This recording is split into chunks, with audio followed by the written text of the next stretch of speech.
I'm here to talk about success. The first rule of success is to have a vision. You see, if you don't have a vision of where you go, and if you don't have a goal where you go, you drift around and you never end up anywhere. I mean, as you know, I was born in 1947 in Austria after the Second World War. So I was very fortunate that I stumbled onto my vision. And I didn't really like Austria when I grew up. I couldn't wait to get out of there. I couldn't see myself becoming a farmer or a worker in a factory or anything like that. Even though my parents wanted me to stay there and have a normal life. But that was their vision, not mine. My vision was totally different. I felt that I was born for something special, for something unique, for something big. Then one day I went to school. I remember I was 11 years old, and they showed a documentary about America. And there they showed in this documentary the huge skyscrapers, the high-rises, the huge bridges, the 6-lane freeways, and all of this stuff. And I said to myself, that's where I want to be. I don't want to be around here with these little farmhouses and these little buildings. I want to be in America. One day after school, I walked by a store in Graz. So I went inside and I looked around, and then I saw a magazine. I saw a bodybuilding magazine that had Reg Park on the cover. Reg Park was then a 3-time Mr. Universe. And I saw him on the big screen as Hercules. I read that and I said to myself, wow, this is the blueprint for my life. This is exactly what I want to do. I want to become a bodybuilding champion just like Reg Park. I want to get into movies just like Reg Park. And I want to make millions of dollars and be rich and famous just like Reg Park. Do you know how great it felt that I knew where I was going? Imagine the majority of people don't know where they're going. I knew where I was going, that I'm going to become this bodybuilding champion just like him. So it was just a question of how do you do it?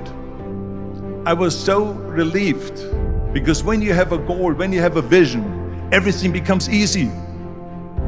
So people always ask me, when they saw me in the gym in the pumping iron days, they say, why is it that you're working out so hard? 5 hours a day, 6 hours a day, and you have always a smile on your face. And I told people all the time, I said, because to me, I'm shooting for a goal. In front of me is the Mr. Universe title. So every rep that I do gets me closer to accomplishing that goal, to make this goal, this vision turn into reality. Every single set that I do, every repetition, every weight that I lift will get me a step closer to turn this goal into reality. So I couldn't wait to do another 500-pound squat. I couldn't wait to do another 500-pound bench press. I couldn't wait to do another 2,000 reps of sit-ups. I couldn't wait for the next exercise. At the age of 20, I went to London and I won the Mr. Universe contest as the youngest Mr. Universe ever. And it was because I had a goal. So let me tell you something, visualizing your goal and going after it makes it fun. You got to have a purpose no matter what you do in life. You got to have a purpose. 74% hate their job in America. Now this is not much different when you come to Europe. The majority of people don't like what they're doing, because they're really not doing it because they didn't have a goal and they followed this goal. They just aimlessly drift around, and then all of a sudden there's a job opening, so they get that job because you have to work. But then when you work, it's a chore. It's work. It's not fun. So if you think about, only a quarter of the people really enjoy what they're doing in life. That is unbelievable if you think about it. So I felt so blessed that I knew what I was doing. It's like a medical student that studies and knows he wants to become a doctor. You know where to go. And the same thing is also in politics. I remember that in politics, I had a very clear vision that I will be the leader of California. That's as far as I could go because I was not born in America, so I could not run for president. So being the governor of the fifth largest state, the largest state, the fifth largest economy in the world, was for me really the ultimate title, the ultimate accomplishment in politics.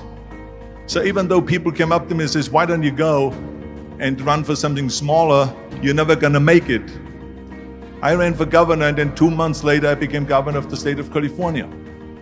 Again, because I had a very clear vision what I'm gonna do with California. So that's rule number one, have a vision. Rule number two is, don't listen to the naysayers. Don't listen to the naysayers.